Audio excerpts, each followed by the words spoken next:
Aujourd'hui, nous avons le Forum des jeunes qui s'ouvre parce qu'hier, c'était le pré-forum sur la thématique jeunes, innovation pour lutter contre les maladies non transmissibles. Nous aurons à l'honneur la première session qui sera destinée à la session Que sont-ils devenus? Où nous aurons effectivement à voir les innovations qui sont passées les années précédentes dans le forum. Mais pas que, cette année également, nous allons faire le suivi des innovateurs qui effectivement ont été primés lors de la première édition du prix Galien Afrique. J'ai à côté de moi le secrétaire général de l'association Galien Afrique, qui est également le président du comité d'organisation, qui a été l'artisan justement derrière le commandant, le maître d'œuvre qui booste les équipes Galien. Et hier, je ne l'ai pas suffisamment fait. Je voudrais même, avant d'introduire qui que ce soit, une mention spéciale à tous les volontaires Galiens. Et je vous prie de les applaudir très fort. Au Forum Galien, rien n'est fait seul. Rien n'est fait par une seule personne. Tout est fait en groupe. La réussite est de tous, avec tous et pour tous. Et aujourd'hui, c'est cet élan de générosité, ces mots sur lesquels le professeur Gallo a clôturé hier qu'on ouvre ce forum. Et je voudrais, à l'entame de mes propos, vous présenter le docteur Adam Slemnia, qui aura l'insigne honneur de co-présider cette session avec moi, mais le colonel qui était hier absent pour des raisons, des contraintes personnelles, est aujourd'hui là. Et il nous fait l'honneur de faire le mot d'ouverture de cette session avant qu'on ne démarre effectivement. Et c'est à cet effet que je voudrais donner la parole au professeur Seck, qui est le combattant, le grand commandant, à côté de Madame le ministre, qui dirige donc les équipes du Forum Galien.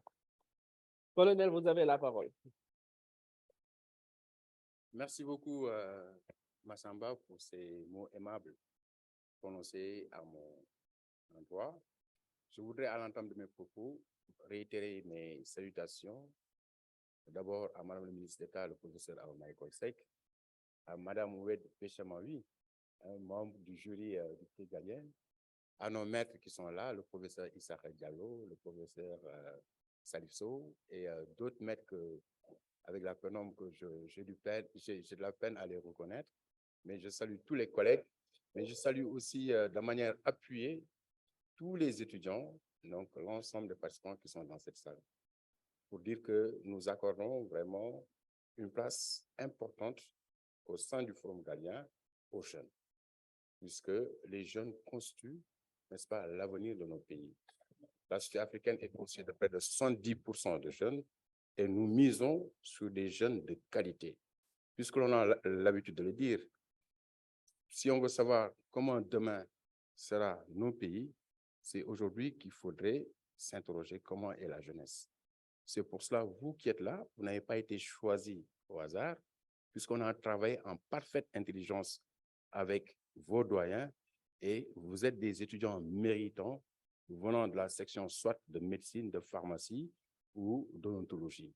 Et je voudrais vraiment vous remercier et vous exhorter à continuer dans ce sens. Le thème par lequel on a commencé est extrêmement important, puisqu'on voudrait déjà demain vous préparer à jouer le rôle qu'on attend de vous. Et aujourd'hui, le deuxième thème de cette journée aussi est extrêmement important, comme vient de le dire Massamba, qui est le responsable donc du Forum des jeunes. Alors, le développement doit reposer sur l'innovation et la recherche. Et on sait que dans nos pays, alors on a beaucoup d'esprits créateurs et il faut un accompagnement, n'est-ce pas, surtout du financement pour encourager cette recherche et cette innovation. Et nous pensons que ce forum d'aujourd'hui alors pourra nous aider à atteindre tous ces objectifs-là. En tout cas, voilà en quelques mots, vraiment des propos que je tenais à vous adresser, tout en encore remerciant tous ceux qui ont fait le déplacement. Et effectivement, vous l'avez dit, hier, j'avais des contraintes sociales. C'est pour ça que vous ne m'avez pas vu à l'ouverture, mais j'avais déjà commencé à échanger avec beaucoup parmi vous. Donc, je vous souhaite en tout cas une excellente journée et plein de succès. Merci beaucoup. Merci beaucoup, colonel. Votre présence à nos côtés nous rassure. Vous êtes également une référence et on n'a que des références au sein du prix Galien et vous avez pu le constater à travers les éminentes personnalités qui composent le comité scientifique, le jury et toutes les instances du forum. Merci beaucoup. Et pour commencer, avant même d'entamer la projection de la vidéo d'ouverture, que sont-ils devenus? Pour ensuite introduire justement le lauréat, le premier lauréat du prix Galien Afrique dans la catégorie meilleure technologie médicale, Dr Cheikh Tidiane Gagne de l'Institut Pasteur. Je vais laisser la parole au Dr Adam Slemian pour qu'il puisse également dire son mot d'introduction. Assalamu alaikum, bonjour à tous. C'est un plaisir de vous retrouver encore ce matin. Ce thème du Forum des jeunes est très important pour moi. C'est une transmission. Elle a commencé d'abord avec le professeur Ibrahim Assek que j'ai eu l'occasion de rencontrer à plusieurs reprises à Marrakech. Madame la ministre, que je salue de nouveau, à Marie Colsec, que j'ai eu l'occasion de rencontrer également et qui m'a fait l'immense honneur de me réinviter à nouveau dans ce congrès qui n'a pas d'égal, à mon sens, en Afrique, de par la richesse de son programme, fortement articulé sur la jeunesse. Soigner sa jeunesse, c'est soigner l'Afrique. La femme, soigner la femme, c'est soigner l'économie de l'Afrique et soigner l'Afrique. Et bien sûr, l'innovation scientifique, qui est pour nous aujourd'hui quelque chose qui est essentiel. Nous avons des centres de recherche aujourd'hui d'excellence et nous n'avons pas en Afrique à avoir un quelconque sentiment d'autocensure par rapport à la qualité de la recherche qui est faite aujourd'hui. Tant et si bien que d'ailleurs elle exporte de très bons chercheurs à l'étranger, mais il en reste de nombreux ici. Et aujourd'hui, avec un congrès comme celui-là, qui rassemble des élites mondiales. D'ailleurs, j'en ai une à côté de moi que je salue, qui vient d'arriver. Moustapha Cissé, c'est vraiment un immense honneur d'être à ses côtés également. Vous allez apprendre à le connaître. C'est vraiment un modèle pour nous et j'espère pour vous les jeunes. Donc voilà, merci encore de me permettre d'être ici et je souhaite vraiment des bons échanges entre vous et avec vous. Merci. Merci beaucoup, docteur. Alors, bienvenue, Moustapha. Alors, rapidement, on va poursuivre avant de vous introduire un peu plus tard. Effectivement, nous ouvrons cette session avec la vidéo « Que sont-ils devenus ?» Vous le savez, les défis sont innombrables et les challenges inestimables. Il est important aujourd'hui qu'on sache que ce que nous avons devant nous est colossal. Et les années qui ont suivi, des jeunes ont accepté effectivement de prendre la main du continent. L'innovation technologique, essentiellement dans le monde actuel, marqué par la 4e révolution, est caractérisée par l'intelligence artificielle. Les risques sont, on peut dire, on ne peut plus extrêmement, on va dire, on ne peut plus, je veux dire, inimaginables. Mais ce qui est important, c'est de savoir que le premier challenge que nous avons, ce n'est pas de tomber dans le piège du suivisme, de faire la technologie, l'innovation à l'image seulement de l'Occident. Il nous faut une intelligence artificielle qui réponde parfaitement aux besoins et aux défis de notre continent. Et pour cela, il faut aller embrasser les challenges. On va partir tout au long de cette session. Nous allons venir sur les défis infrastructurels, nous allons revenir sur les défis réglementaires, nous allons revenir sur les défis des écosystèmes que nous avons, des politiques effectivement publiques qui sont face à nous. Et c'est pour ça que nous donnons la parole aux jeunes pour qu'ils nous feront part effectivement des challenges et effectivement de la vision qu'ils ont pour ce continent. Parce qu'il est hors de question qu'on laisse les autres décider de l'avenir que nous voulons. Il est hors de question qu'on attende et qu'on suive, qu'on se mette derrière pour demander aux autres qu'est-ce que vous voulez de nous. C'est à nous de prendre la main des choses et d'exiger, d'imposer. Et pour cela, il faut se donner la main.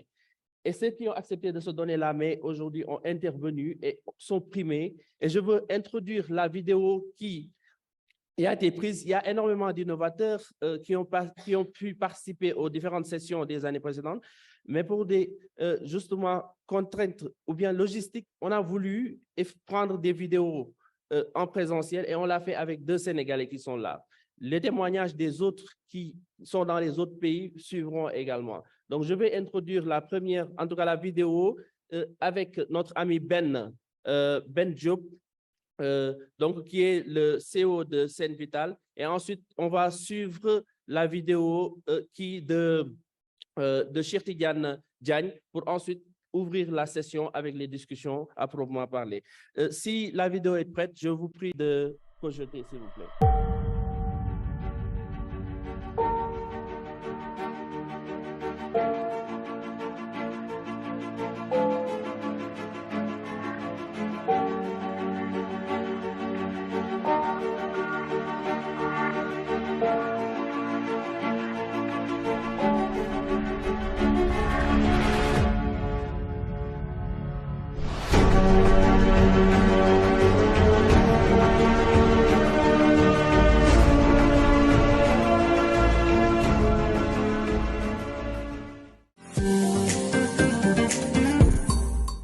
Bonjour à tous, donc, je m'appelle Ben Diop, cofondateur et CEO de la startup Sen Vital SNH, donc une startup de santé numérique sénégalaise qui a créé Teleware, une plateforme de télémédecine qui a pour but de lutter contre les déserts médicaux en rendant accessibles les professionnels de santé aux patients, donc du coup grâce à cette plateforme, mais aussi via des mallettes, stations et cabines de télémédecine qui permettent de rendre accessibles les spécialités médicales.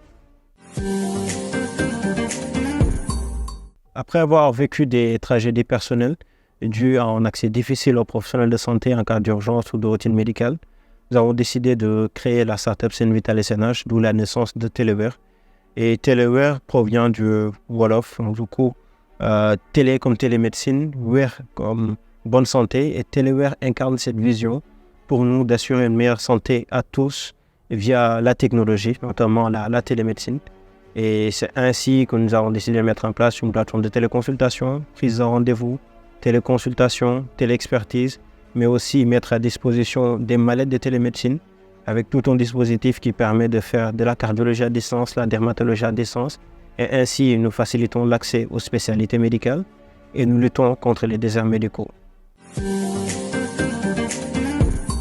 Le Forum Galien Afrique est crucial pour nous les innovateurs car il nous offre une plateforme pour présenter nos différentes solutions novatrices et collaborer avec d'autres esprits brillants du domaine. C'est aussi une opportunité unique pour présenter ces différentes solutions et les mettre en avant, et ces différentes solutions qui ont par ailleurs un impact social significatif. Pour résumer en 3 mots, ce serait innovation, collaboration, impact.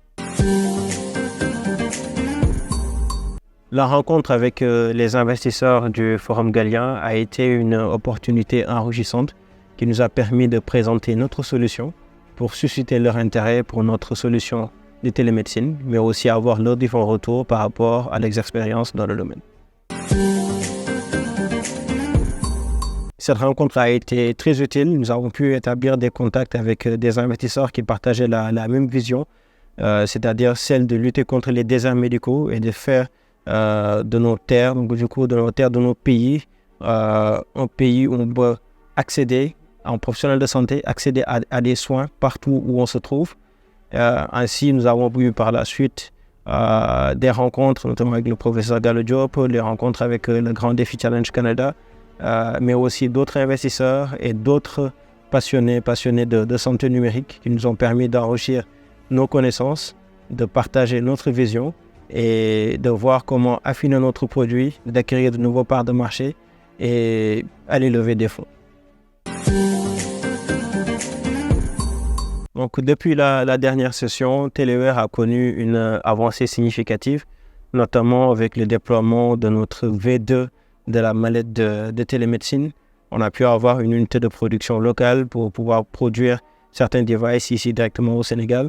Sur le côté software, c'est le déploiement d'une nouvelle version de la plateforme Teleware en y intégrant de nouveaux modules. L'équipe s'est élargie, mais aussi sur la partie traction, c'est une présence aujourd'hui en pilote donc du coup à Bissau, à Abidjan, en déploiement en médecine d'entreprise au Sénégal et une présence dans 3 régions médicales, donc, du coup en collaborant avec des structures publiques et des structures privées. Et aussi, ceci nous a valu d'être lauréat du Grand Prix du chef de l'État, notamment avec le prix spécial jeune pour l'innovation numérique au Sénégal. À court terme, notre objectif, c'est d'être présent déjà d'ici la fin de l'année 2024 sur les 16 régions médicales au Sénégal, mais aussi élargir notre position avec un positionnement à l'international, notamment à Bissau et Abidjan. Et sur la partie production, c'est de pouvoir produire une mallette, une station et des cabines de télémédecine 100% made in Sénégal. Et ceci, nous y travaillons déjà avec la mise en place de l'unité de production des devices médicaux que nous avons entamé et démarré cette année.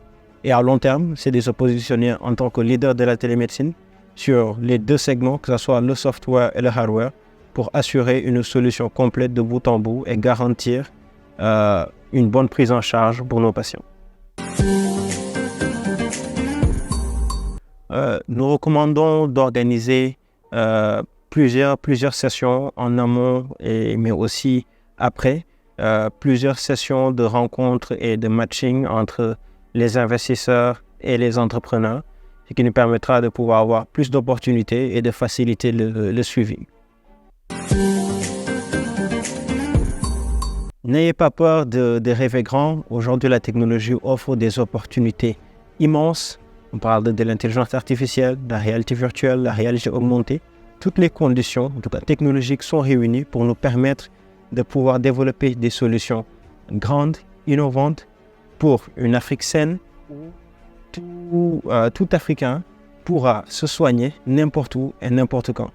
Nous devons juste nous armer de passion et de persévérance qui sont 2 facteurs clés déterminants pour l'entrepreneuriat dans la health tech aujourd'hui, et aussi l'accompagnement de nos dirigeants pour nous permettre d'avoir des cadres légaux et un accompagnement pour permettre de mettre à jour, mais de déployer ces différentes solutions sur le terrain.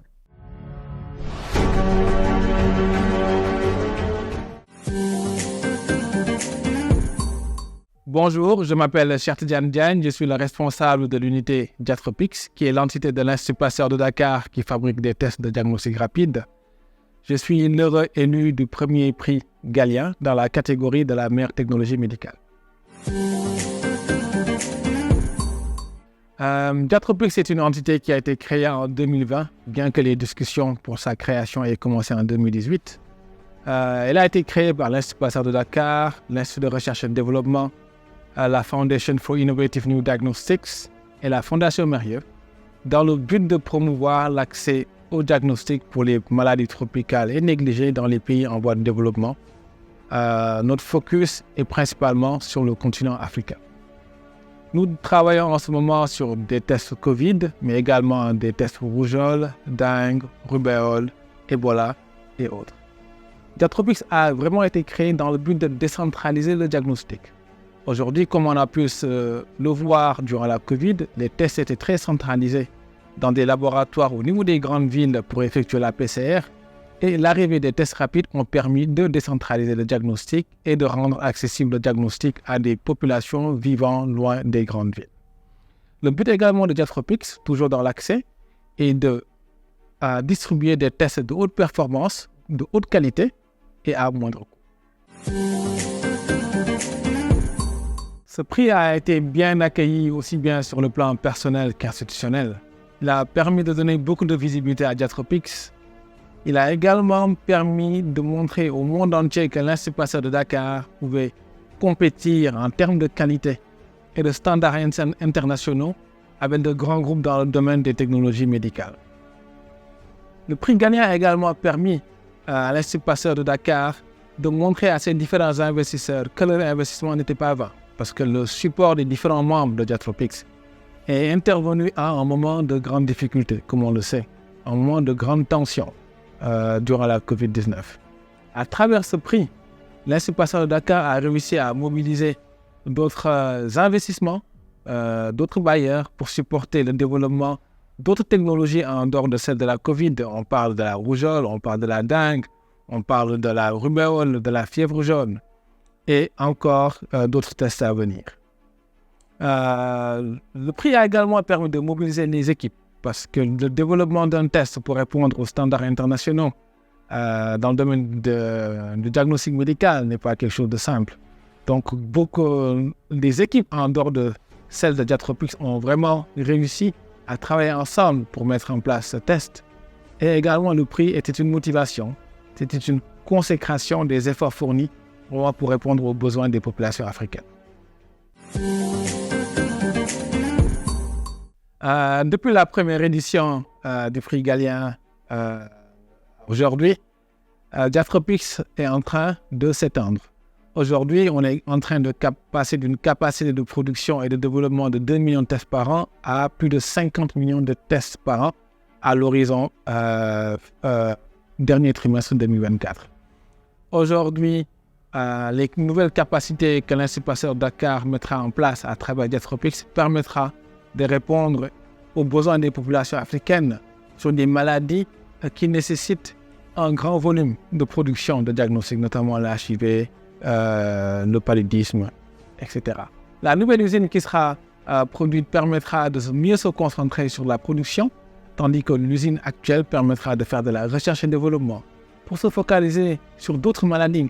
J'ai déjà cité la rubéole, la dengue, mais on a également d'autres maladies qui circulent, qui sont isolées constamment au niveau des moustiques dans nos contrées et pour lesquelles les grands groupes, les grands bailleurs ne s'intéressent pas encore. Diatropix aimerait s'intéresser à ces maladies afin de pouvoir anticiper l'arrivée d'autres épidémies ou d'autres pandémies. Je remercie Madame le ministre d'État, Marie Coll Seck, les instances du prix Galien, ainsi que son Excellence, Monsieur le Président Macky Sall, pour la tenue du Forum Galien, également du prix Galien. Parce que pour nous autres scientifiques, c'est une bonne opportunité de pouvoir vraiment échanger dans un cadre dynamique afin de pouvoir porter l'Afrique vers les défis qui l'attendent. Le prix Galien est également beaucoup à saluer tout simplement parce qu'un innovateur ne demande qu'à être reconnu pour sa contribution dans le domaine scientifique. Et c'est ce que fait le prix Galien. Aujourd'hui, j'appelle tous mes collègues, tous les collaborateurs et tous les innovateurs du continent africain à participer au forum, mais à également montrer, à faire savoir leurs inventions. À travers ce prix Galien, non seulement ils pourront gagner en visibilité, mais pourront également motiver d'autres jeunes qui ne demandent qu'à avoir des références pour pouvoir également se hisser vers le sommet de la technologie médicale et de l'innovation.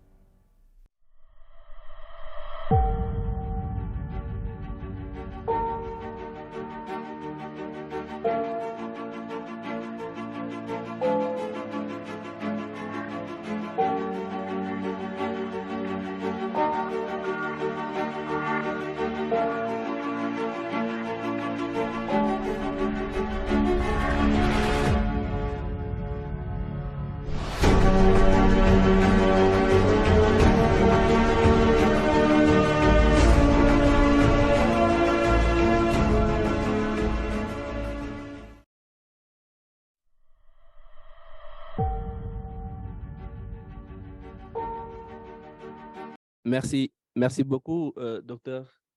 Merci à tous pour avoir suivi donc cette présentation, ce petit documentaire que nous faisons effectivement pour suivre l'évolution justement de ces innovateurs qui ont osé emprunter le chemin justement, en tout cas, qu'ils ont pris pour pouvoir répondre effectivement aux défis de ce continent, mais surtout qui ont l'audace de se hisser vers ces sommets. Et on sait aujourd'hui qu'il y a énormément, on va dire, qu'il y a énormément d'obstacles face à l'innovation.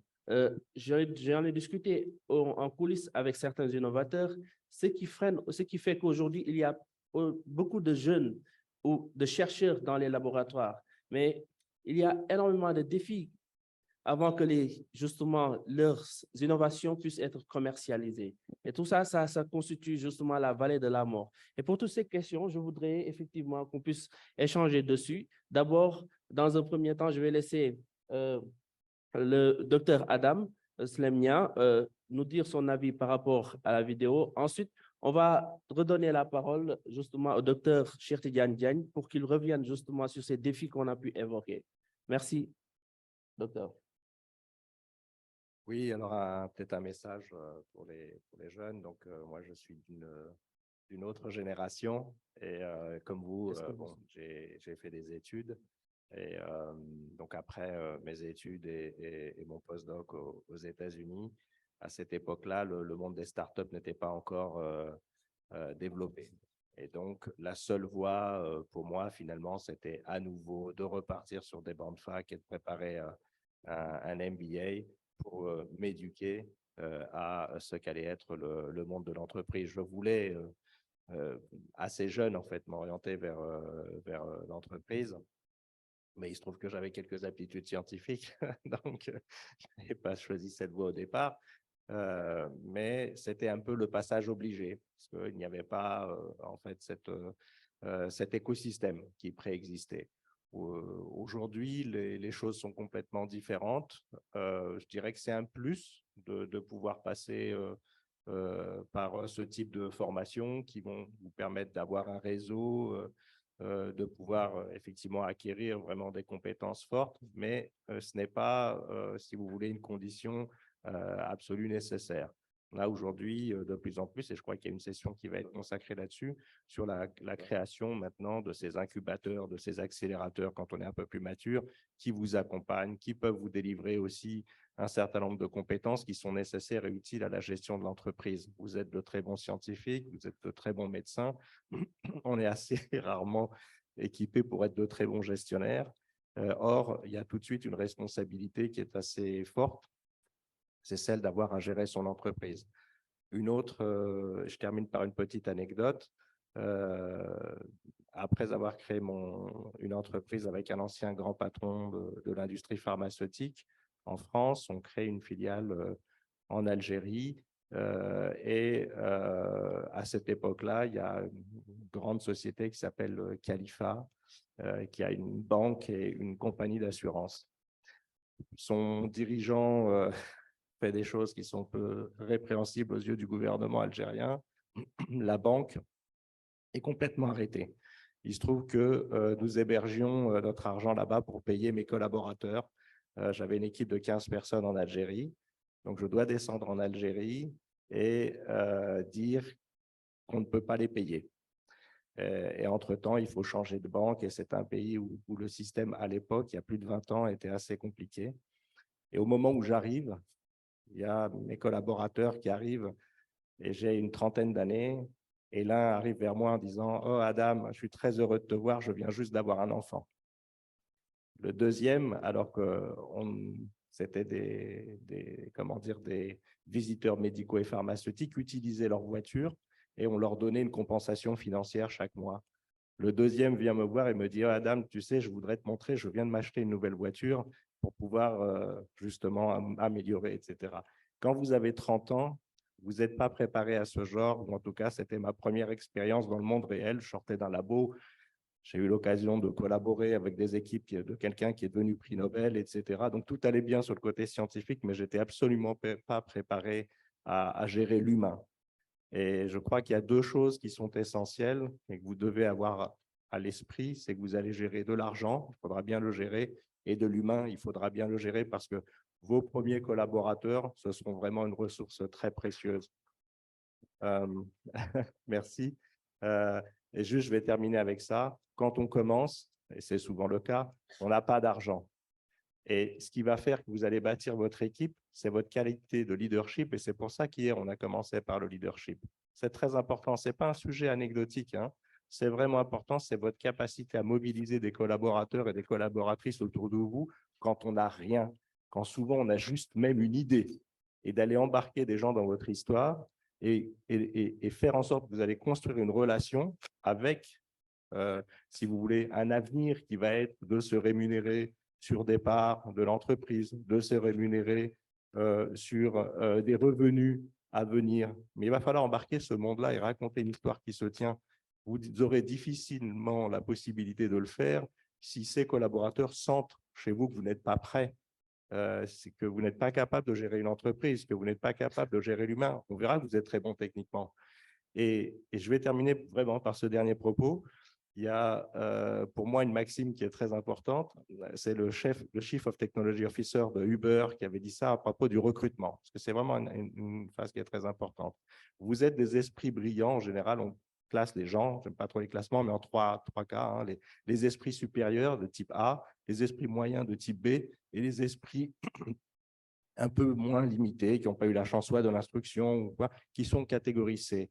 Et il disait, les esprits A recrutent toujours des esprits A parce qu'ils sont bons et ils veulent des gens bons autour d'eux. Ils n'ont pas peur. Au contraire, ils aiment s'entourer de gens qui sont au moins aussi intelligents, si ce n'est plus intelligents. Mais les B, eux, recrutent toujours des C parce qu'ils ont peur qu'on leur prenne leur place. Et donc, vous allez gérer, vous, autour de vous. À un moment donné, vous allez devoir recruter des A, mais le monde n'est pas fait que de A. Il est fait de A, de B et de C. Et c'est pour ça qu'avoir ces qualités et bien appréhender l'humain, on ne l'apprend pas à l'école, hein, hélas, en tout cas pas assez, et même très rarement. Et à bien appréhender l'argent, ça va être vraiment des critères de succès. Donc, leadership, gérer son entreprise sainement et recruter des collaborateurs de façon, on va dire, efficace. Je pense que ça va être des marqueurs importants. Mais je laisse la discussion et merci.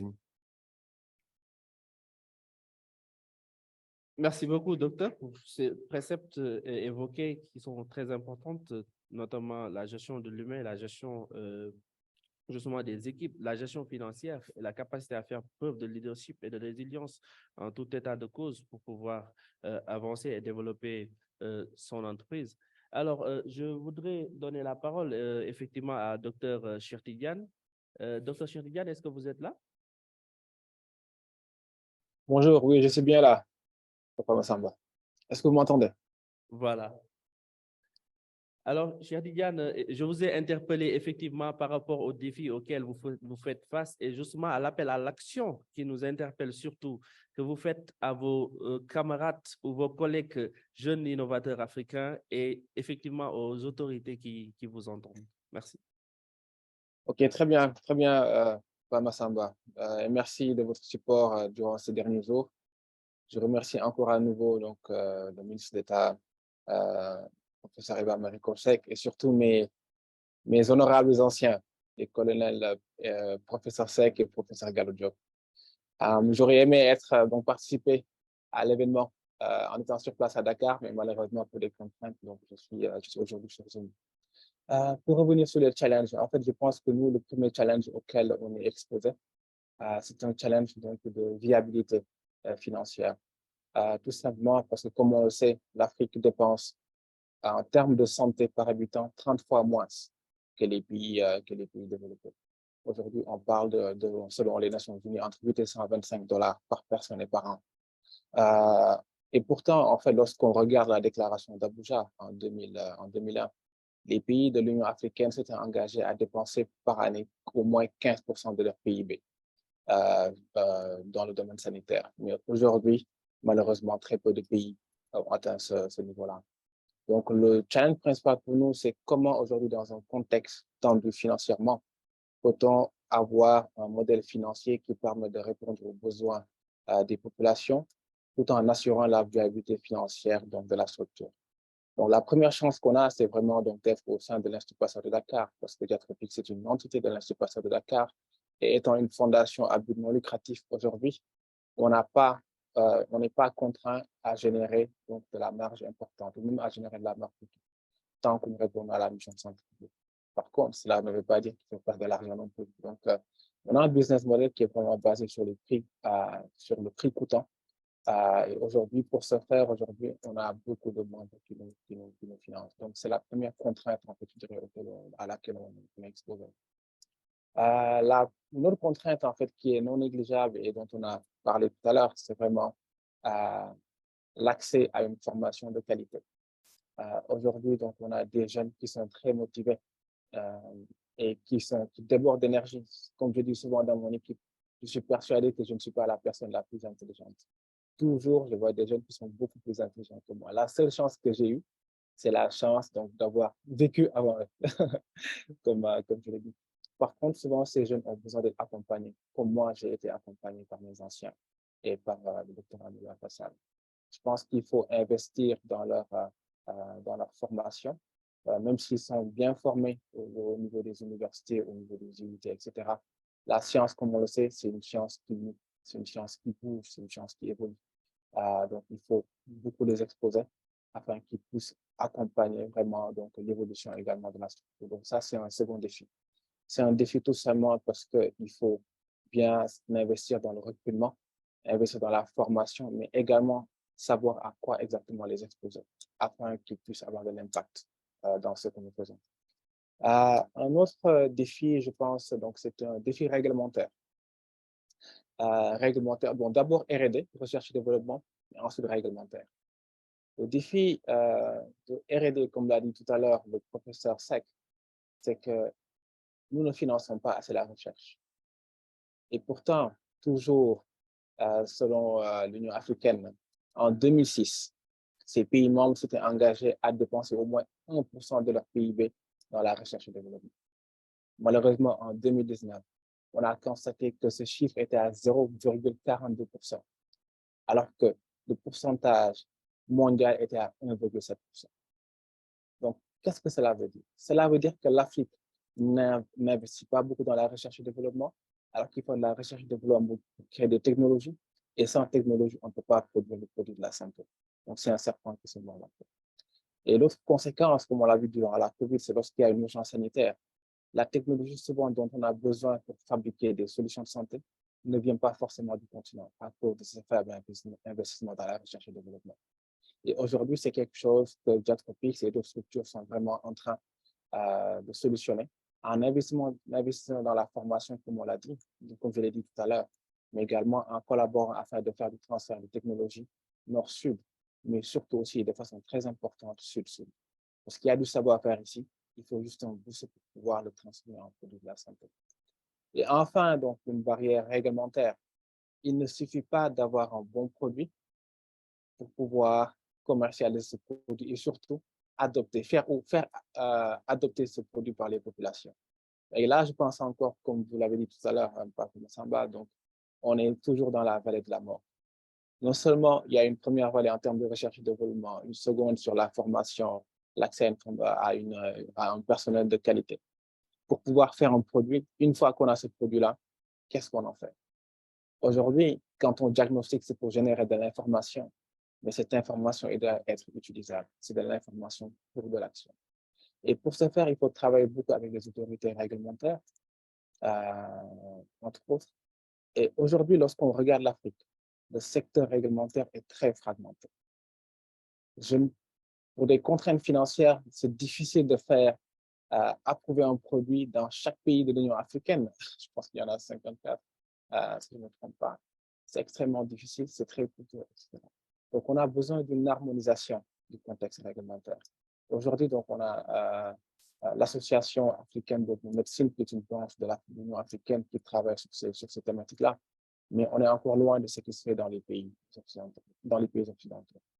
Donc, voici les différentes contraintes, mais donc l'appel que je ferai aux jeunes, c'est que c'est vraiment n'ayez pas peur. N'ayez pas peur d'aller de l'avant. On ne sait pas de quoi demain sera fait, mais ce n'est pas une raison pour se limiter. Lorsqu'on pense qu'on a l'envie, et surtout qu'on est bien encadré, j'insiste encore là-dessus, c'est très important, d'être bien encadré pour pouvoir avoir une vision au moins à court et moyen terme. Une fois que ces choses-là sont en place, il faut vraiment foncer. Il faut vraiment foncer, il faut vraiment y aller. Et aussi, entourez-vous très bien, non seulement ici localement, mais également avec des gens qui viennent de l'étranger, qui ont vu autre chose. Parce qu'on ne peut plus voir l'Afrique comme étant un continent qui est isolé. Aujourd'hui, avec la mondialisation, les continents communiquent. Ce qui se passe à Dakar peut également se passer en France, peut également se passer dans un autre pays. Donc, il faut vraiment cette intercontinentalité pour pouvoir faire émerger un produit qui est non seulement adoptable pour le continent africain, mais qui également peut être étendu à d'autres pays, à d'autres continents. Donc, je vais m'arrêter ici. On a beaucoup parlé du leadership, donc je ne reviendrai pas là-dessus. Donc, s'il y a des questions, je serai ravi de répondre. Merci. Merci beaucoup, docteur. On va donner la parole au colonel pour qu'il fasse son commentaire avant de passer effectivement au prochain keynote qui va suivre. Merci beaucoup, Massamba. Tout d'abord, exprimer ma joie de retrouver ces jeunes innovateurs, Mayoro et Cheikh Tidiane Diagne. Cheikh Tidiane Diagne qui fut le premier lauréat du prix Galien Afrique. Et à voir la vidéo, j'ai deux inspirations donc, qui tournent autour des défis qui ont été souvent soulevés. Le premier, c'est qu'une fois que vous avez un produit qui a fait ses preuves, le défi qui suit, c'est comment le mettre à l'échelle. Voilà, comment amener le produit à être consommé à large échelle, d'abord au sein du pays et dans les autres pays. Et ce défi aussi s'accompagne avec le défi du financement. Et je pense qu'à travers ces deux vidéos et commentaires, alors il y a eu des réponses qu'on a déjà vues, puisque les deux ont commencé à se faire connaître aussi bien au Sénégal qu'au niveau des pays voisins et même dans toute l'Afrique, presque pour le Diatropix. Et cela est extrêmement bien. C'est pour dire quoi? C'est qu'une fois qu'une innovation est reconnue, je pense qu'il faudrait, pour pallier au défi de la formation, au défi donc du financement, au défi de la communication, il faut établir ce qu'on appelle le business plan.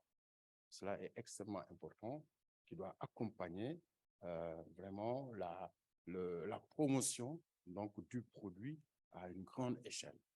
Et cela aussi va permettre aux investisseurs de pouvoir vraiment aussi reconnaître votre produit et vous accompagner financièrement.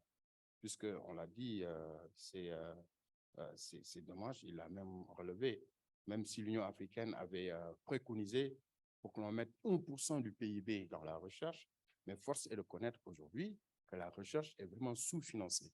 Donc, il faut des partenaires financiers et ces partenaires doivent être convaincus. C'est saluer, pour terminer, vraiment, cette plateforme qui est organisée au cours de ce forum galien. C'est une tribune de lancement. Ça permet aux innovateurs jeunes de se faire connaître, mais aussi il y a une autre partie qui est extrêmement importante qui met en face à face investisseurs et innovateurs.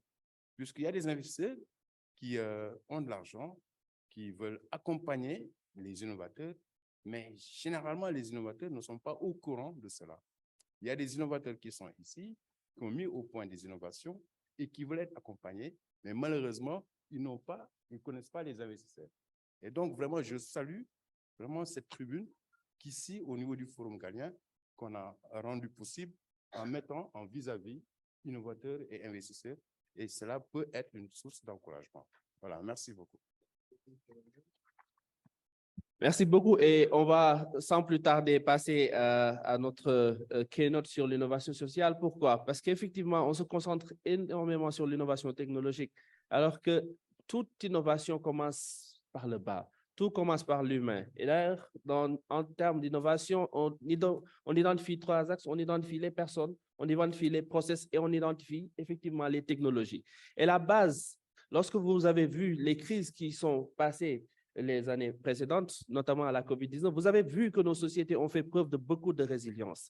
Ces résiliences, ce n'était pas forcément la technologie qui l'a amené, mais c'est parce qu'on a eu à développer des méthodes, des comportements, des attitudes, et on a pu capitaliser sur notre patrimoine culturel, notre patrimoine social pour pouvoir rebondir de par nous-mêmes. Et c'est pour cela que je vais introduire Mariama Abdou Gado du Niger, qui est blogueuse, consultante indépendante, activiste sociale pour les droits des filles, des femmes et pour l'inclusion des jeunes dans les instances de prise de décision. Mariama, vous avez la parole. Bonjour à toutes et à tous. Merci Massamba. J'espère que vous me recevez bien. 5 sur 5. Super, merci. Alors, c'est un réel plaisir vraiment et honneur de vous joindre ce matin. C'est clair que j'aurais mieux apprécié être présente à vos côtés physiquement, mais pour des raisons personnelles, je n'ai pas pu effectuer le déplacement à la dernière minute. Mais merci à la technologie qui est d'ailleurs une innovation à caractère très social et qui nous permet aujourd'hui de nous réunir et d'être ensemble malgré la distance. Et ça me permet vraiment de faire la passerelle pour introduire ma keynote de ce matin sur l'innovation sociale. Mais avant, je voulais vraiment saisir l'occasion pour remercier notre maman, professeur Awa Marie Kolsek, pour sa chaleureuse invitation à ce magnifique forum que j'ai eu l'occasion de vivre en présentiel l'année dernière et qui cette année nous réunit vraiment autour d'un thème essentiel, à savoir les maladies non transmissibles. Et nous sommes actuellement dans le mois de lutte contre le cancer du sein, le mois d'octobre rose. Donc, c'est un thème qui tombe à pic quand on sait que le cancer fait partie des principales catégories de maladies non transmissibles. Et je profite aussi pour féliciter les différents innovateurs pour leur travail acharné et passionné autour des défis de nos sociétés et saluer et encourager aussi l'accompagnement des investisseurs qui est extrêmement important pour la jeunesse et dire qu'il y a des idées incroyables qui sommeillent en Afrique, dans la tête des jeunes et qui n'attendent que cet accompagnement, ce coup de pouce-là pour se développer, impulser un réel changement. Alors, comme vous avez introduit sur l'innovation sociale, aujourd'hui, on se tourne de plus en plus vers l'innovation sociale et mon propos va s'articuler autour de trois grands points. Le premier étant de vraiment montrer quelle est l'importance de l'innovation sociale et aussi quel est son rôle en fait dans le développement socio-économique. Aujourd'hui, nous sommes à un tournant essentiel pour nos populations en Afrique et dans le monde en général. Nous sommes actuellement à 7 ans de la date butoir des objectifs de développement durable. Nous sommes à moins de 50 ans pour l'agenda 2063 de l'Union africaine et nous constatons que les défis ne font qu'augmenter avec des crises qui n'ont pas d'égal.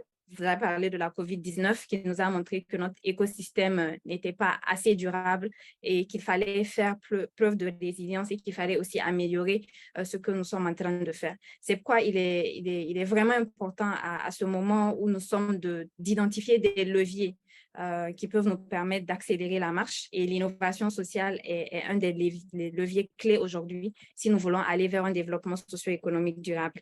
Et tout ce que je dis là, c'est matérialisé vraiment au fil des années. On a vu que de plus en plus, il y a une attention prononcée sur les innovations sociales parce que avant les années 1930, quand on pensait innovation, on pensait concept réservé uniquement à la science, réservé à la technologie.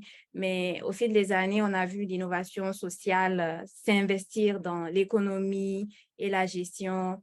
On a également vu que dans la deuxième moitié du XXe siècle, vraiment, le caractère social est ressorti avec des dynamiques organisationnelles et institutionnelles différentes. On a vu une véritable intégration des aspects sociaux, humains, environnementaux dans l'innovation. Et à partir des années 70, on a eu l'apparition en tant que telle de l'innovation sociale dans un contexte particulier pour répondre à des besoins sociaux non satisfaits par le marché ou par l'État, pour des individus, pour la plupart du temps, défavorisés. Alors, c'est là où l'innovation sociale est vraiment différente des autres types d'innovation que nous connaissons parce qu'elle se matérialise dans un contexte qui est beaucoup plus large, qui s'appelle l'entrepreneuriat social et qui englobe des activités qui sont marchandes à finalité sociale et aussi des activités qui sont sociales où il n'est pas obligatoire d'exercer des opérations économiques. Lesquelles activités ont tous des objectifs qui permettent d'atteindre un impact social qui est positif. Et je trouve que la Commission de l'Union européenne nous définit très bien l'innovation sociale dans son guide de l'innovation sociale en 2013, quand ils disent que l'innovation sociale, c'est le développement et la mise en œuvre de nouvelles idées, que ce soit des produits, des services, des modèles, pour répondre vraiment à des besoins sociaux et créer de nouvelles relations ou collaborations sociales. Et c'est des innovations qui sont sociales à la fois dans leur finalité, mais également dans leurs moyens. C'est ça vraiment la particularité. Et dans ce concept d'entrepreneuriat social avec un mode de fonctionnement qui est différent, des objectifs qui sont différents, avec un impact social positif, c'est là où vraiment se trouve la participation incontournable et énorme aujourd'hui de l'innovation sociale au développement socio-économique. Et je voudrais donner ici trois rôles qui pour moi sont les plus importants, il y en a beaucoup, Le premier étant que l'innovation sociale aujourd'hui, elle permet de couvrir de nombreux enjeux sociaux et économiques, à savoir les enjeux liés à l'emploi, au logement parfois, à l'accès des soins. On a vu l'innovation Scène Vitale et d'autres innovations qui sont des exemples. Il y a également des innovations dans le domaine de la protection de l'environnement ou la prévention de la dépendance. Donc, c'est des enjeux qui sont actuels, c'est des défis et des challenges que nous devons relever et l'innovation sociale vient aider à relever ces défis. Et l'autre rôle aussi important, c'est que l'innovation sociale, elle a une origine qui est ancrée dans les territoires et qui peut fortement impacter le changement d'échelle politique et solidaire.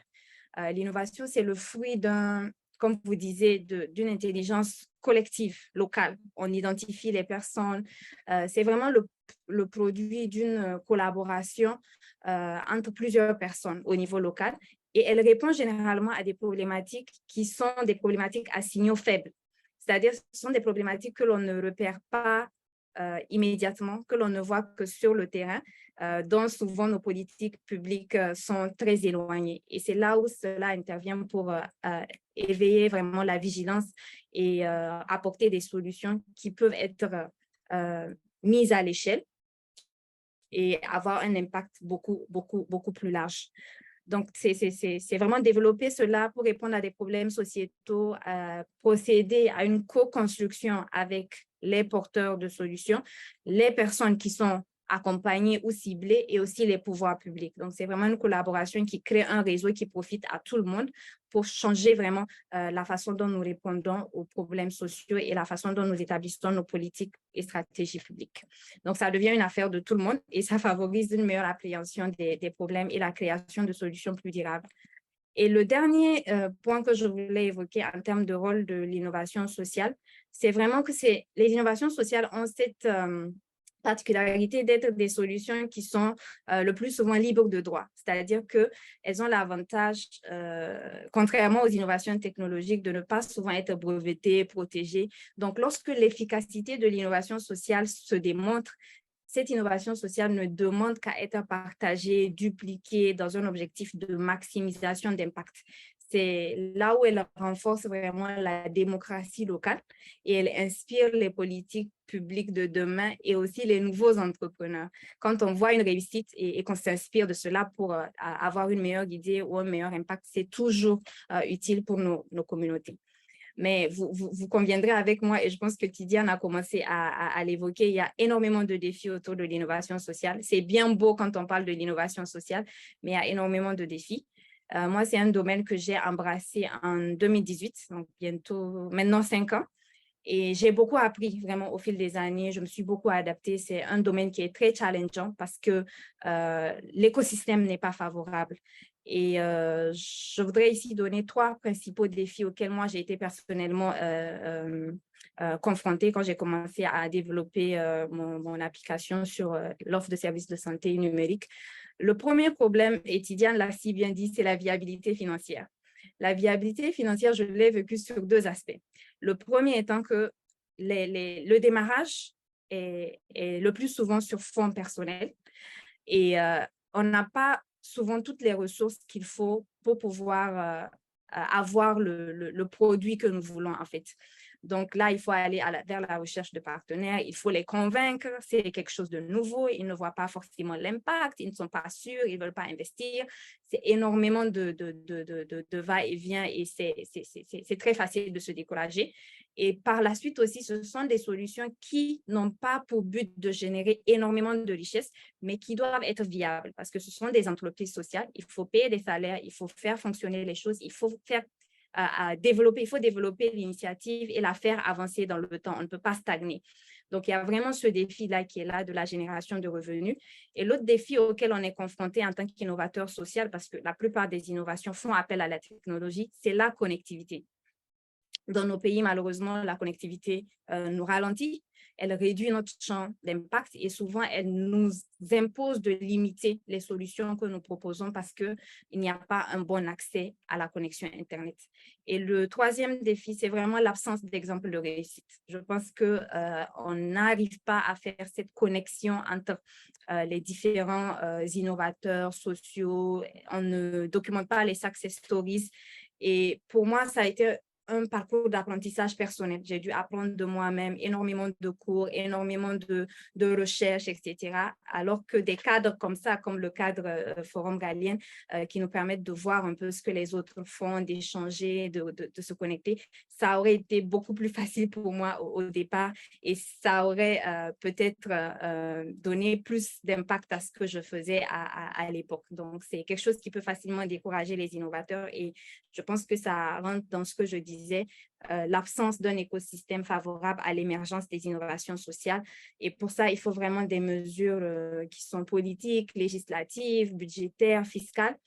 Et c'est là où je voudrais terminer par mon dernier point pour appeler vraiment et donner des éléments clés qui peuvent nous permettre d'améliorer le développement et la mise en œuvre des innovations sociales. Et pour moi, le premier point, c'est vraiment la volonté politique. Je le dis tout le temps, nous ne pouvons rien développer sans une volonté politique forte et que les grands changements se font par des politiques qui sont claires, multisectorielles, dynamiques et qui permettent à tout le monde d'avoir accès aux mêmes ressources et aux mêmes opportunités. Cette volonté politique, dans le cadre de l'innovation sociale, va nous permettre de faire d'abord reconnaître l'innovation sociale comme une composante à part entière de l'innovation et rendre aussi lisible l'innovation sociale pour que les entreprises qui sont socialement innovantes, quelles que soient les étapes franchies, que ce soit l'idée, le projet, la création, le développement, puissent bénéficier vraiment du même soutien que les autres entreprises technologiques innovantes. Et j'ai vu des exemples de réseaux dans pas mal de régions qui permettent de faire cela. Et c'est là où je dis qu'il faut vraiment inscrire ce qu'on appelle l'économie sociale et solidaire dans nos politiques économiques avec une stratégie d'innovation sociale qui est claire, qui est nationale et qui peut être à l'échelle régionale dans les pays d'Afrique. Et cela va nous permettre vraiment d'impulser un réel changement. Le deuxième point, je pense aussi qui est très important, c'est la synergie d'acteurs. L'innovation sociale a besoin de tous et de tout. Il faut créer un réseau de personnes, mais aussi une chaîne d'outils qui sont cohérents, qui sont structurants et qui vont être au service du développement des entreprises sociales. Et là, ça commence dès l'éducation. Je le dis tout le temps, la forme d'éducation que nous avons aujourd'hui ne marche pas. C'est une éducation qui ne permet pas de développer la créativité ni le leadership des jeunes. Et je pense que c'est dès là-bas que nous devons travailler pour pouvoir offrir aux jeunes des compétences qui sont calquées sur les besoins du moment, notamment le besoin d'innovation et de créativité. Et aussi continuer avec des centres d'incubateurs, des pépinières d'entreprises, des dispositifs qui permettent de créer, de déployer des entreprises et aussi des conventions qui favorisent l'ouverture à de nouveaux marchés. Il faut aussi repérer et détecter l'innovation partout où elle se trouve. Donc, pour ça, il faut créer des comités qui vont être dédiés uniquement à cela.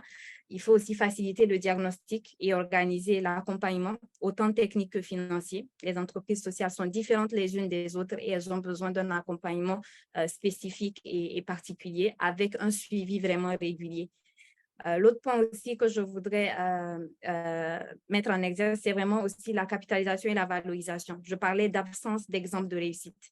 L'innovation sociale reste aujourd'hui un terrain qu'on est en train d'explorer, un terrain qu'on expérimente et c'est un terrain qu'il faut nourrir par les pratiques et les expériences. Donc, il faut documenter les innovations sociales, les défis, les réussites, les success stories pour inspirer d'autres personnes et pour trouver en fait les solutions à ces différents défis de l'innovation sociale.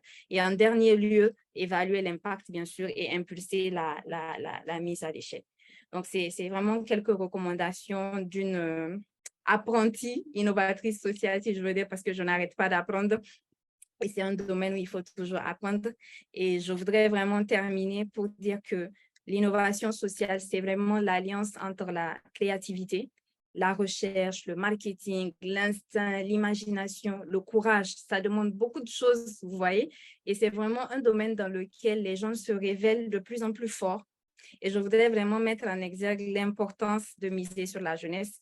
Quelqu'un le disait, à 70% la jeunesse, l'Afrique est jeune. Et moi, je le dis tout le temps, la jeunesse n'est pas que l'avenir, la jeunesse est aussi le présent.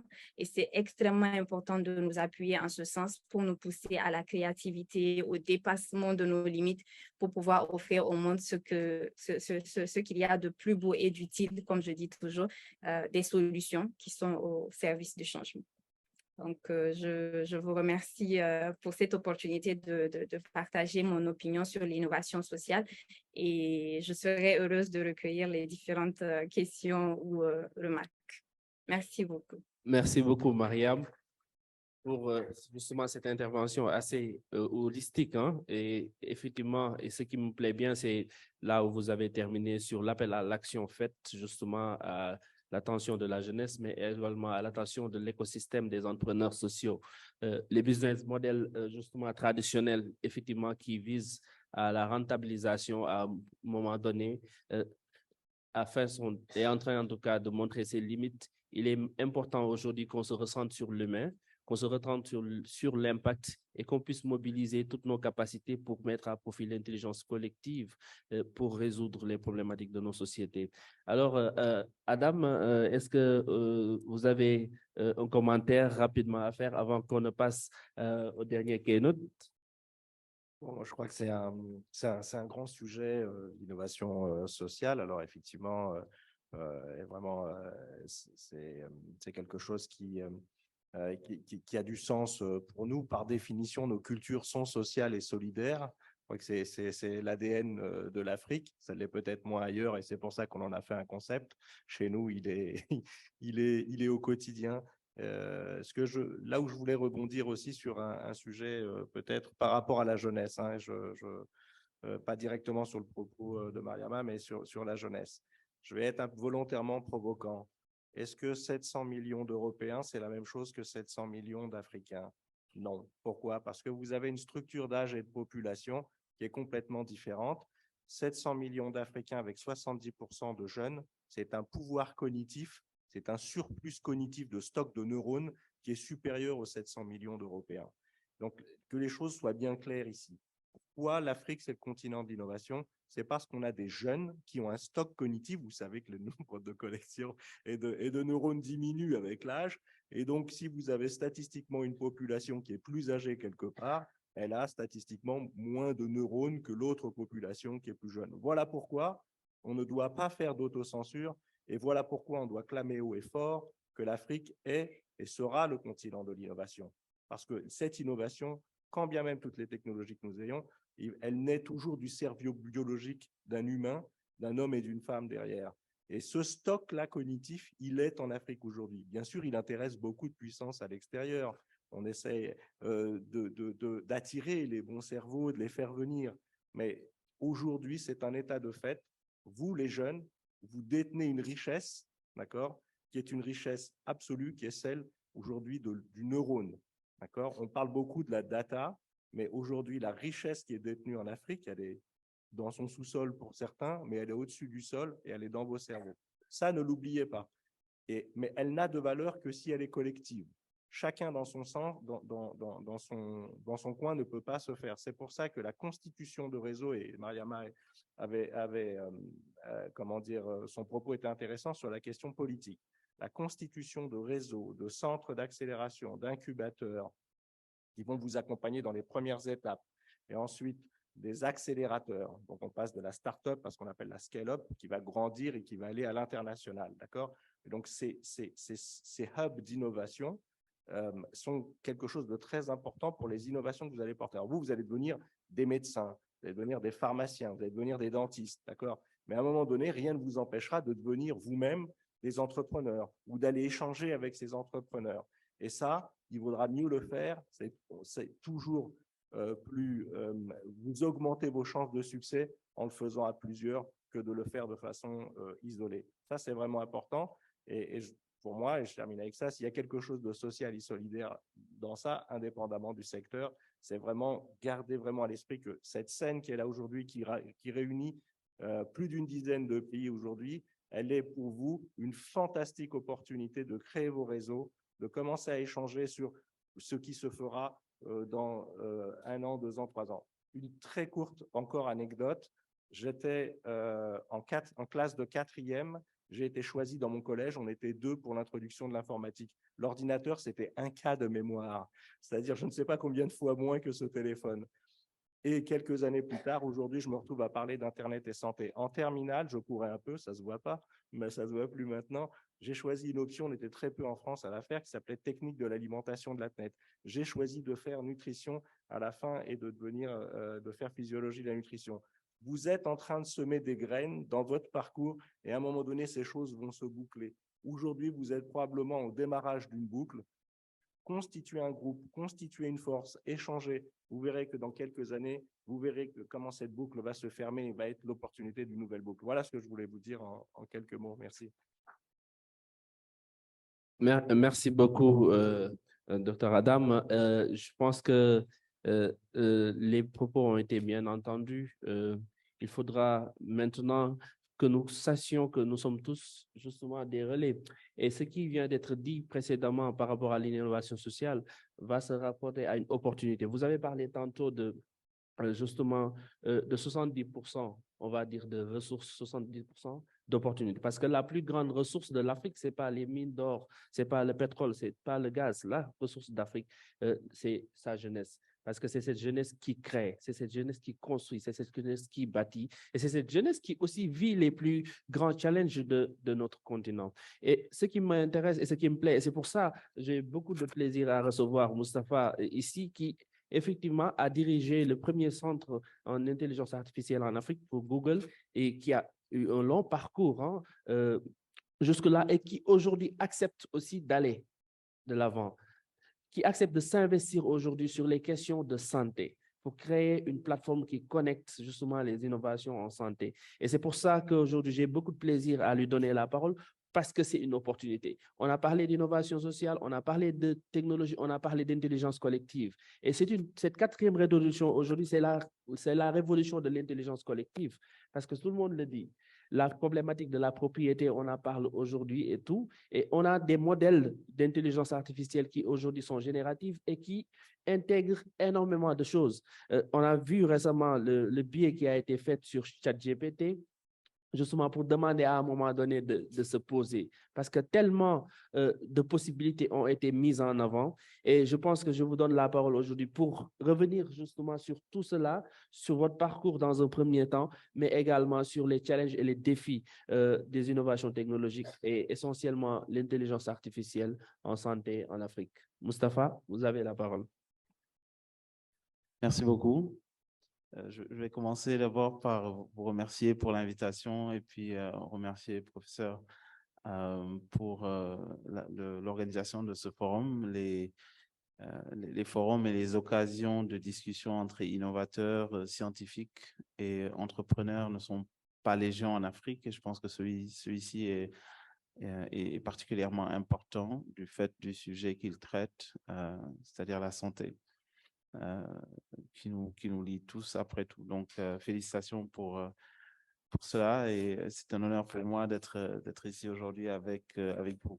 C'est toujours, ça fait toujours un peu bizarre d'être présenté comme un jeune sur un panel comme celui-ci. Moi, j'ai aujourd'hui 38 ans. Et en fait, les chiffres officiels de l'Agence nationale de la statistique et de la démographie disent que je suis plus âgé que 75% de la population au Sénégal. Ça veut dire que statistiquement, professeur Amine et moi sommes dans le même quantile et on fait partie des personnes les plus âgées de ce pays. Je pense qu'il y a des jeunes ici, mais peut-être que je n'en fais plus partie. Mais c'est aussi ça, la richesse de notre population et la richesse, telle que l'a dit Amine tout à l'heure, la richesse que nous devons véritablement exploiter. Et c'est un plaisir pour moi, dans ce cadre-là, de parler de technologie et d'intelligence artificielle qui aujourd'hui intéresse beaucoup de jeunes, mais aussi les moins jeunes comme moi et d'autres. Mais je veux juste, avant de commencer, je veux juste poser une question. Si vous avez déjà interagi avec une intelligence artificielle que vous avez identifiée comme telle, est-ce que vous pouvez lever la main?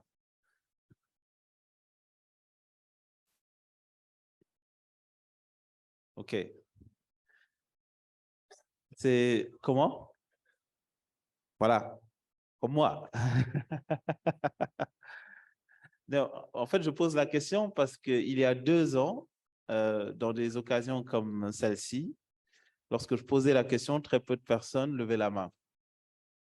Et en fait, la réalité, c'est que même ma propre mère me demandait très souvent, enfin, je te vois écrire, quand je viens chez toi, je vois toutes les mathématiques sur les murs, les tableaux blancs, etc. Qu'est-ce que tu fais vraiment dans la vie? Je ne sais pas vraiment ce que tu fais dans la vie, malgré toutes ces années. Je dis, écoute, je fais de la recherche, je ne suis peut-être pas aussi utile que d'autres, mais bon, on essaie de faire ce qu'on peut. La réalité, c'est que c'est un domaine qui était très peu connu jusqu'à récemment. Et je me rappelle, il y a 6 mois, elle m'a appelé au téléphone. Je dis, c'était un peu tard d'ailleurs. Je lui ai demandé ce qu'elle voulait. Elle m'a dit, mais c'est quoi ChatGPT?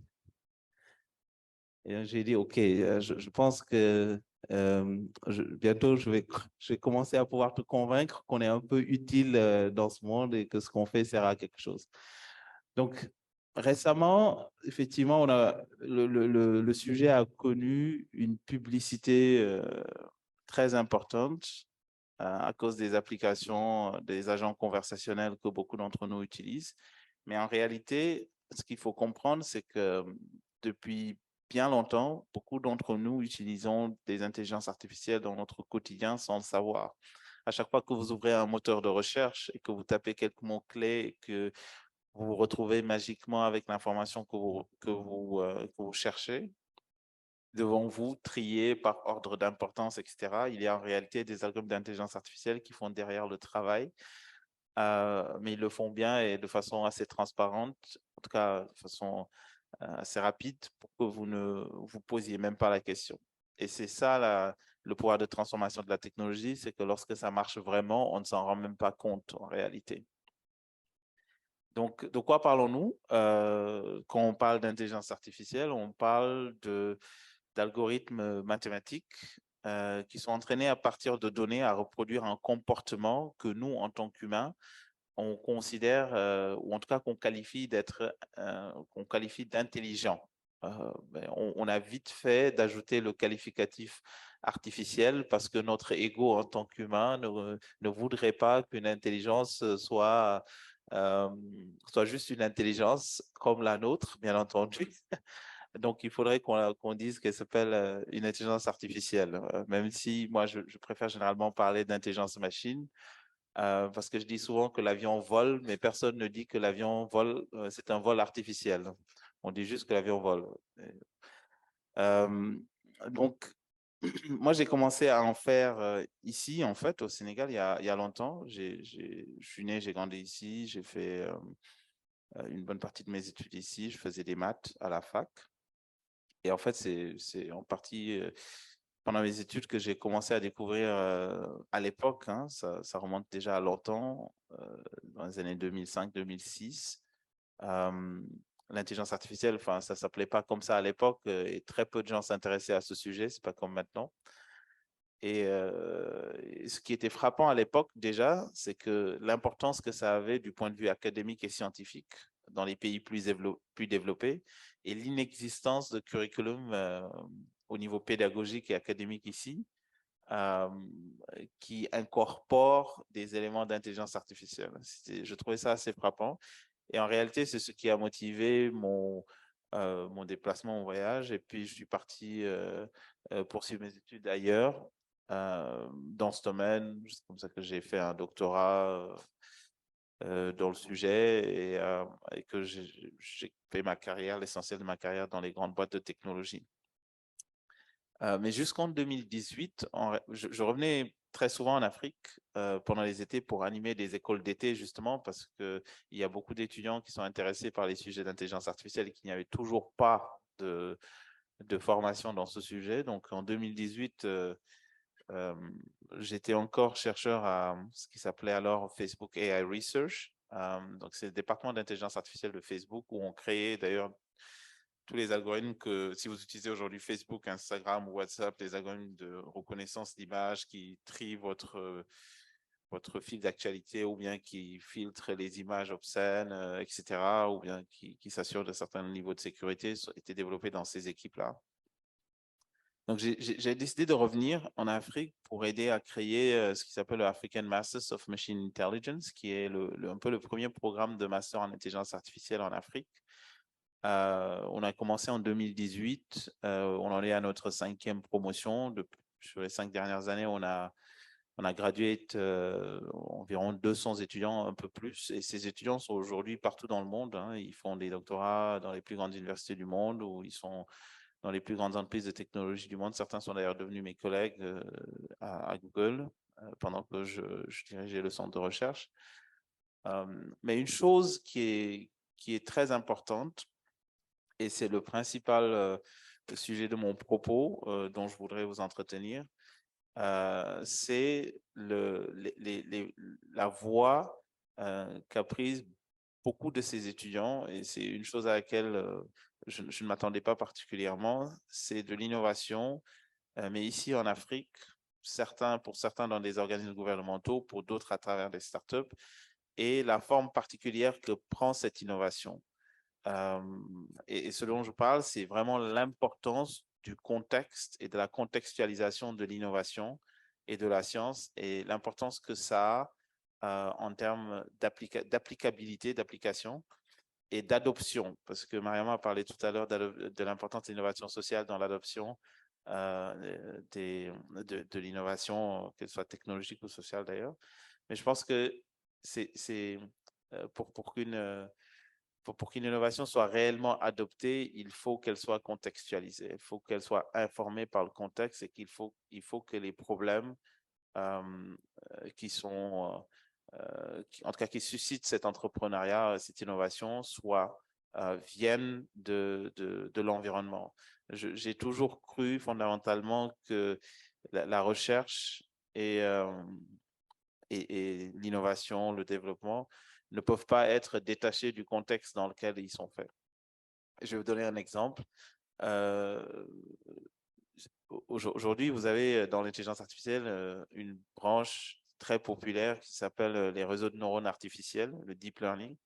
Et à la base, c'est les mêmes algorithmes mathématiques qui sont utilisés, c'est exactement les mêmes pour principalement comprendre le monde réel, en fait, donc les images, la vidéo, etc.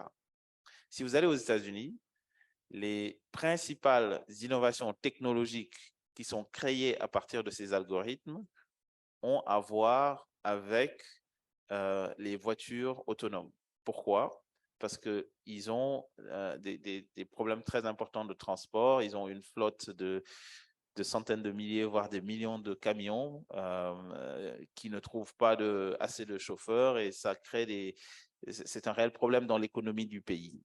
Donc c'est informé par le contexte. Si vous prenez exactement les mêmes algorithmes et que vous venez en Afrique, les personnes qui travaillent autour de ces sujets aujourd'hui, une bonne partie d'entre eux l'utilisent ou pour la santé, mais principalement aujourd'hui pour l'agriculture. J'ai vu avec beaucoup de plaisir, mais non sans surprise aussi, certains de mes étudiants qui aujourd'hui ont lancé des startups, travailler à appliquer ces algorithmes-là à la reconnaissance de maladies chez les plantes.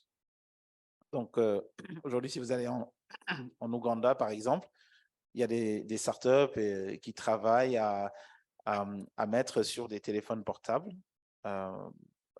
des algorithmes qui permettent, juste avec une image, de dire quelles sont les maladies pour les plantes auxquelles les plantes sont exposées, de les détecter beaucoup plus tôt qu'il ne serait possible de le faire avec, en tout cas par un humain non entraîné à cela. Et ça, c'est un réel problème de sécurité alimentaire. En particulier, là-bas, ils ont une bonne partie de l'alimentation est autour de ce qu'ils appellent le cassava.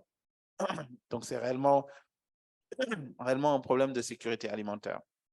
Donc, vous voyez à la base une même innovation scientifique, fondamentalement la même chose, et appliquée de façon complètement différente suivant les besoins du contexte. Mais l'importance du contexte ne se limite pas uniquement aux problèmes qui sont sélectionnés pour appliquer une innovation scientifique, mais se traduisent aussi par la façon dont cette innovation est appliquée. Et pour ça, je vais donner une autre histoire avant d'en venir à la santé. Donc, en 2018, quand j'ai décidé de revenir en Afrique, des amis à moi qui étaient à Google avant, qui avaient essayé de me recruter, quand j'aurais dit, écoutez, moi, il me sera impossible de vous rejoindre parce que je veux rentrer chez moi de toute façon. Donc, on m'a offert l'opportunité de venir en Afrique et de créer ici ce qui est le premier centre d'engineering de Google en Afrique. Et en fait, le premier problème auquel on s'est attaqué, c'était celui des cartes. Donc, je suis sûr que beaucoup d'entre vous ici utilisent Google Maps. Il se trouve que quand on est arrivé ici, c'était au Ghana, on prenait tous Uber ou Bolt, enfin les moyens de transport que les gens utilisent. Et on se rendait compte à chaque fois que les taxis qu'on prenait, ils s'arrêtaient à 100 mètres ou à 150 mètres de nous. En fait, en Europe, quand tu prends Uber ou bien aux États-Unis, ils s'arrêtent devant toi, quoi. En fait, la raison principale, ce n'était pas qu'ils ne connaissaient pas la route, c'était que les cartes n'étaient pas exactes. Et il faut comprendre comment sont créées les cartes digitales que vous utilisez sur Google Maps. Il y a des algorithmes qui font ce qu'on appelle de la segmentation sémantique. Donc, c'est ces algorithmes qui font de l'optimisation mathématique, qui récupèrent des images satellitaires et qui créent automatiquement, à travers ces images satellitaires, qui créent automatiquement les cartes qui sont utilisées aujourd'hui.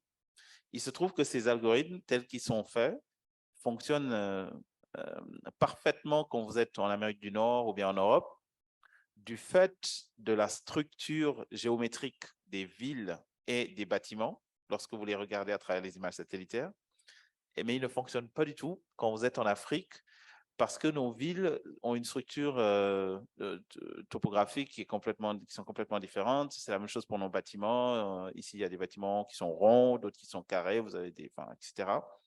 Et ce qui est vrai pour nous est aussi vrai pour l'Asie du Sud-Est, c'est vrai pour certaines parties d'Amérique du Sud, mais c'est aussi dû au fait que les densités des habitations sont différentes aussi. Donc, quand on s'est rendu compte de ça, on a essayé de comprendre le problème. En réalité, on ne savait pas ce qui était vraiment la cause, donc on a analysé les algorithmes pour comprendre pourquoi ça se passait ainsi. Et il se trouve que, en fait, plus d'1 milliard de personnes étaient exposées à des algorithmes qui marchent parfaitement pour une partie de la population mondiale, mais qui ne marchent pas du tout pour le reste de la population mondiale. Ce qui est un fait bien connu au-delà de la technologie, c'est bien connu dans la santé aussi. Il y a beaucoup de molécules qui marchent très bien dans certains endroits, mais qui ne marchent pas pour d'autres populations parce que les tests sont faits pour ces populations-là, et le recrutement dans les clinical trials n'est pas assez fait pour les populations les moins favorisées. Donc, ce qu'on a fait, in fine, mais non sans résistance interne d'ailleurs, on s'est donné la tâche d'avoir comme premier gros projet de développer une intelligence artificielle complètement, en tout cas nouvelle à bien des égards, qui soit adaptée aux structures des villes et des bâtiments de nos environnements. Donc, quand on a commencé à le faire, beaucoup de personnes qui ne sont pas du continent se sont interrogées sur l'importance de faire cela. Parce que quand on n'est pas du même environnement, on ne comprend pas l'importance justement. Donc, le contexte est très important. Mais puisqu'on est très têtu, on s'est attelé à travailler dessus, et au bout de 18 mois, on a sorti un nouvel algorithme qui avait ajouté 5 fois plus de buildings sur Google Maps qu'il n'en existait. En réalité, on avait ajouté des centaines de millions. Aujourd'hui, au moment où je vous parle, c'est plus d'1 milliard de buildings. Des centaines de millions de buildings, de bâtiments qui n'existaient pas sur Google Maps, du fait de l'inadéquation de l'ancien algorithme avec la structure géométrique et topographique de nos villes.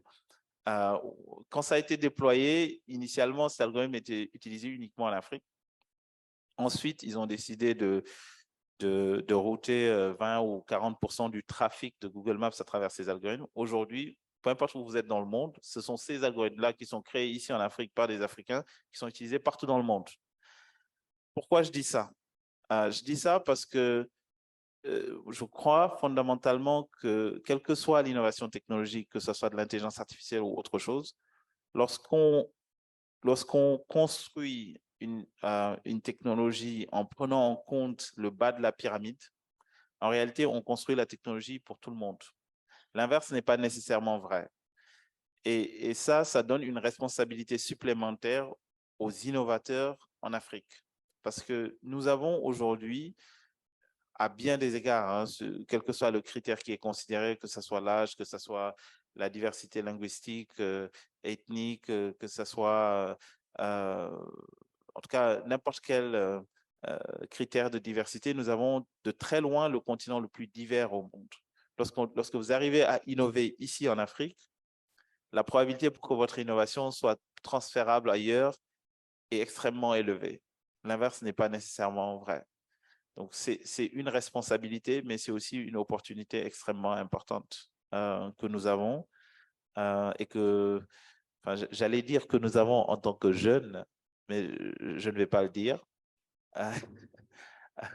que les jeunes ont à innover et à le faire d'une façon qui soit transférable à d'autres géographies.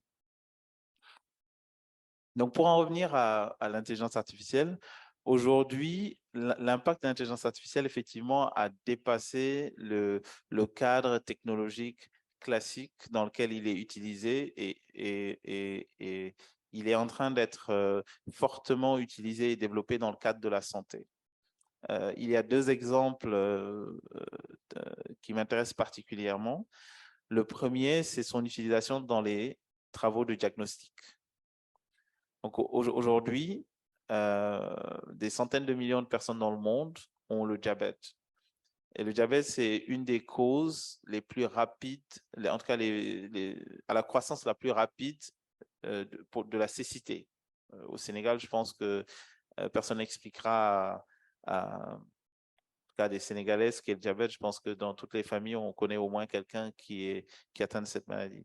Donc, ce qu'on appelle le diabetic retinopathy, je ne sais pas exactement le terme en français, c'est une des causes principales de la cécité et ça croît assez fortement dans le monde. Il se trouve que 45% des personnes qui ont cette pathologie, en fait, deviennent aveugles avant même d'être diagnostiquées. Pourquoi? Parce que le diagnostic, il faut trouver les personnes qualifiées pour le faire. Et sous nos cieux, vous savez très bien que le nombre de médecins, en tout cas la proportion de médecins par rapport à la taille de la population est extrêmement faible. Les statistiques disent qu'on a entre 7 et 10 médecins pour 100 000 habitants. Et malheureusement, ça ne va pas s'améliorer parce que c'est un ratio. Pour améliorer un ratio, il faut faire en sorte que le numérateur croît plus vite que le dénominateur. Et le nombre de médecins, malheureusement, ne croîtra pas aussi vite que croît la population, qui sera doublée d'ici à 40 ans. D'où d'ailleurs l'importance de l'innovation, mais enfin. Donc, pour ce qui concerne le diabetic retinopathy, aujourd'hui, il y a des travaux et des tests cliniques qui ont été faits qui montrent que des algorithmes, les mêmes types d'algorithmes qui permettent de créer les cartes dont je vous ai parlé, donc ces algorithmes de vision par ordinateur qui permettent de faire de la reconnaissance d'images, peuvent être utilisés avec succès pour diagnostiquer le diabetic retinopathy, avec des probabilités de succès qui sont supérieures aux cliniciens les mieux entraînés. Mais le plus important, en fait, il se trouve dans le fait que lorsque des cliniciens utilisent cet outil, ils ont des probabilités de succès dans le diagnostic qui sont encore plus élevées que le fait d'utiliser l'outil seulement ou le fait de faire le diagnostic par le clinicien lui-même. Donc, il y a des opportunités extrêmement importantes d'augmentation des praticiens aujourd'hui avec des outils d'intelligence artificielle pour améliorer la qualité de la pratique et ce faisant, améliorer l'accessibilité à des soins de santé de qualité pour toute la population. Alors, le deuxième exemple qui est très important aussi, je pense, en particulier pour ce public, c'est ce qu'on appelle le protein folding. C'est l'amélioration de la compréhension de la structure des protéines et la façon dont je ne connais pas le mot en français, enfin, folding, voilà. Voilà. En fait, c'est extrêmement important parce que c'est l'amélioration de la compréhension de comment les protéines sont structurées permet de designer de nouveaux médicaments beaucoup plus rapidement, de réduire le temps que peuvent prendre les tests qu'il faut, d'accélérer, en fait, d'améliorer même la qualité de ces molécules-là, parce qu'on trouve de meilleures molécules. Et en particulier pour nous ici en Afrique, je pense que c'est une opportunité absolument extraordinaire. Pourquoi? Parce que développer de nouveaux médicaments, ça coûte extrêmement cher. Aujourd'hui, on parle de résistance en ce qui concerne les antibiotiques, etc. Ça coûte extrêmement cher de développer de nouvelles molécules. Et on a aujourd'hui l'opportunité, du fait de la technologie, d'accélérer le développement avec des coûts qui sont bien moindres si on pose les bases de la compréhension de ces technologies-là et de la façon de les utiliser pour ces problèmes bien pratiques. Ce qui nous ramène au défi de la formation dont on parlait tout à l'heure et son caractère critique et crucial sous notre rubrique. Donc, voilà là 2 exemples. Il y en a beaucoup d'autres dans le cadre de la santé. Mais j'aimerais juste en venir à un point qui est important pour l'innovation, et en particulier pour l'innovation technologique, c'est que la friction et la résistance à la pénétration de l'innovation n'a rien de spécial et la santé ne fait pas exception. En fait, toute innovation impactante fait face à une certaine résistance quand ça commence.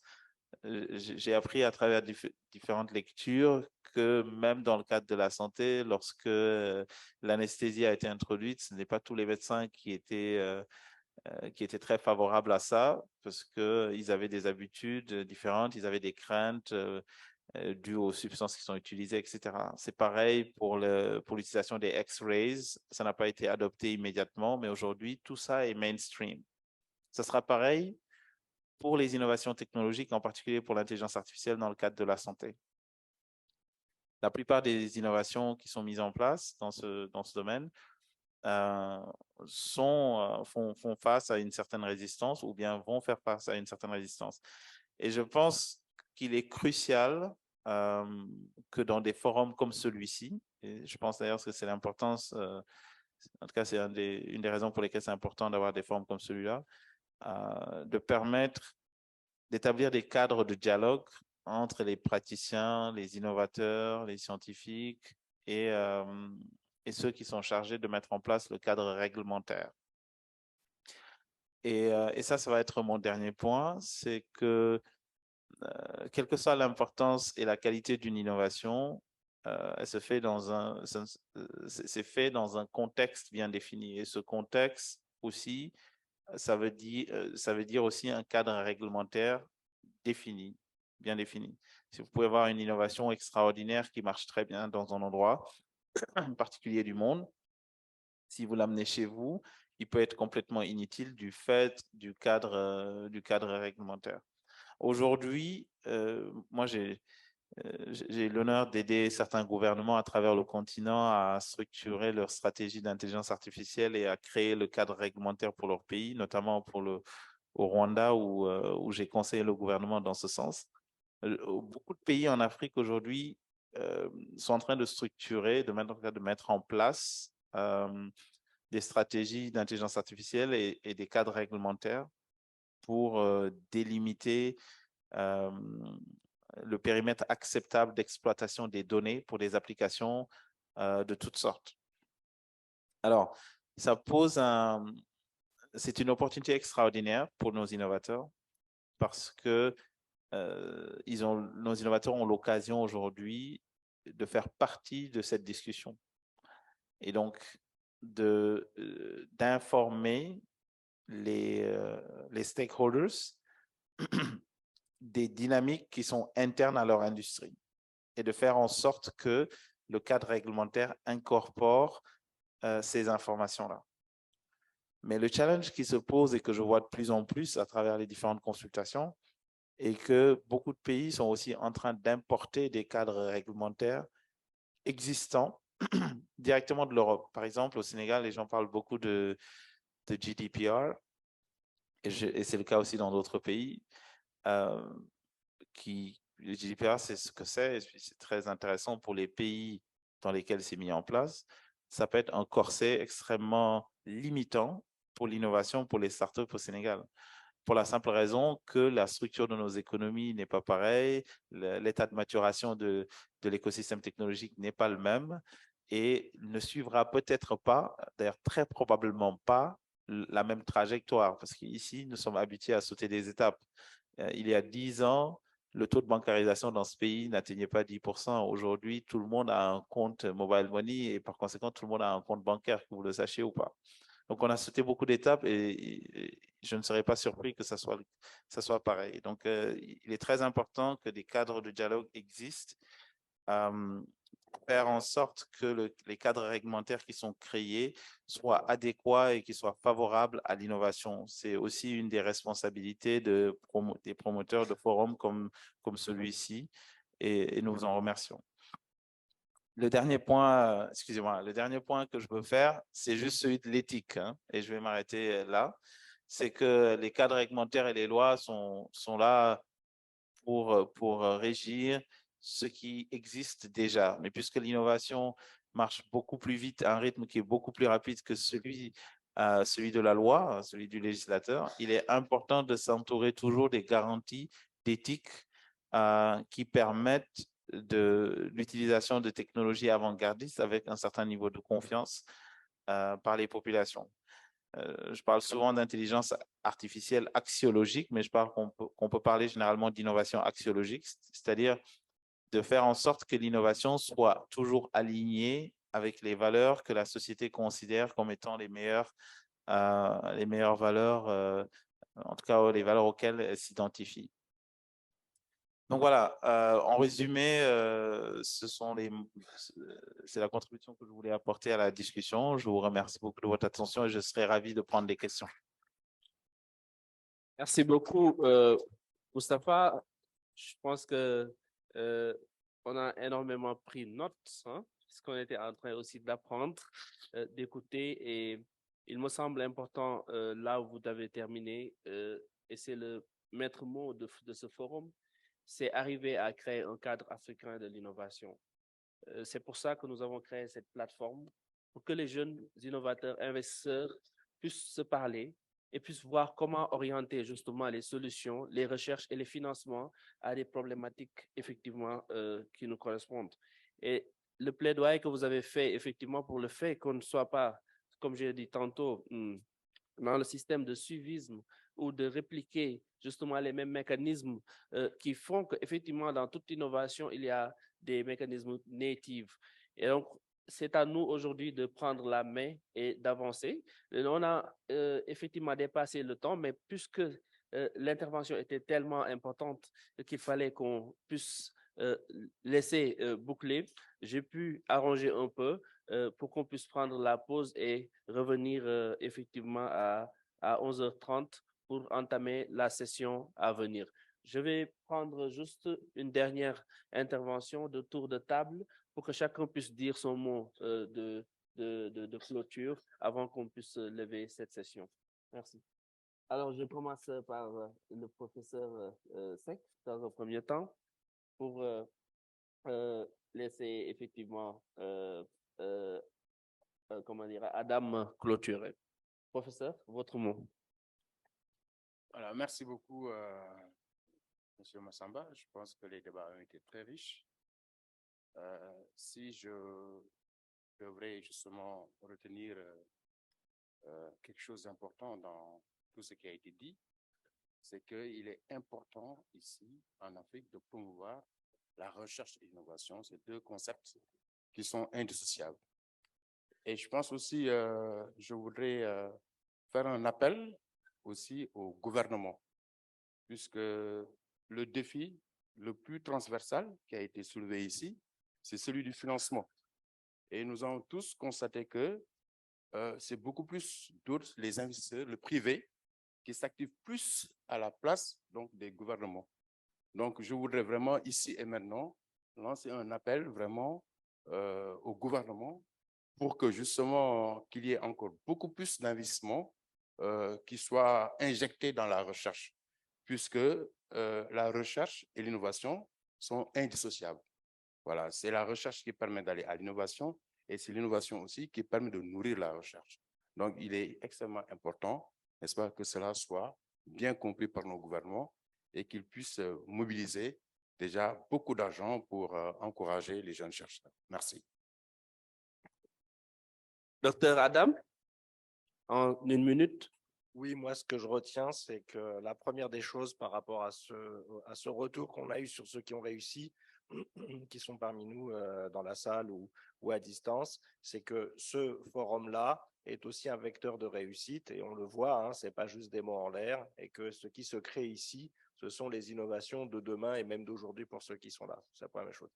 La deuxième des choses, c'est l'intervention de Mariama sur l'économie sociale et solidaire. Et comme je le rappelais, je crois que s'il y a un continent qui est bien prêt pour ça, c'est bien le nôtre. Et que effectivement, la technologie, c'est très important. Mais de garder cette dimension humaine, pour nous, je crois que c'est constitutif de notre ADN et c'est aussi des voies de développement. La troisième, c'est le propos de Moustapha Cissé. On peut avoir réussi grandement comme il l'a fait à l'étranger et revenir sur le continent et continuer d'innover, et en particulier dans ce bas de la pyramide. Et si on est un continent qui sait bâtir les pyramides, c'est bien celui-là. De réussir en Afrique, c'est réussir ailleurs. Réussir en Afrique, c'est réussir ailleurs. Gardez-le bien à l'esprit. Allez, partez, conquérez le monde, revenez. Voilà, c'est ce que j'ai à vous dire. Merci beaucoup. Merci beaucoup à tous. Je remercie justement les intervenants qui nous ont accompagnés, à savoir Dr Chertidiane Diagne et Ben qui ici à qui on a projeté sa vidéo, Mariam Abdou Gadio, Moustapha Cissé, le professeur Seck, le docteur Adam Slemnia. En tout cas, nous terminons sur une note, mais dans la session qui va venir, nous allons pouvoir faire des discussions parce qu'on a beaucoup parlé, mais justement, les cas pratiques vont venir tout à l'heure et on aura l'occasion d'aller au fond des choses. L'Afrique est à nous, les défis sont à nous, sont grands. Effectivement, il ne faut pas rester dans les petits écosystèmes, il ne faut pas voir l'innovation en état. Le Sénégal a adopté sa stratégie d'intelligence artificielle, Rwanda et beaucoup d'autres pays, mais aujourd'hui, lorsque nous sommes dans des écosystèmes petits, nous pensons état, nous ne pouvons pas relever le défi parce qu'il faut des moyens assez colossaux. Et pour cela, il faut qu'on puisse avoir une politique africaine en technologie. Et cette politique, c'est nous, cette jeunesse, c'est l'Afrique en miniature qui est là, c'est les acteurs, c'est les professeurs qui sont là dans vos universités, encouragez la recherche, allez chercher les partenaires qui sont là, faites le plaidoyer, mettez les jeunes en avant dans ce que vous faites. Et je pense qu'aujourd'hui, qu'on pourra arriver à faire de sorte qu'on puisse se positionner dans ce 21e siècle et se positionner pleinement dans cette nouvelle, dans cette 4e révolution que l'Afrique n'a pas le droit de rater. Merci infiniment. On se donne rendez-vous à 11h30.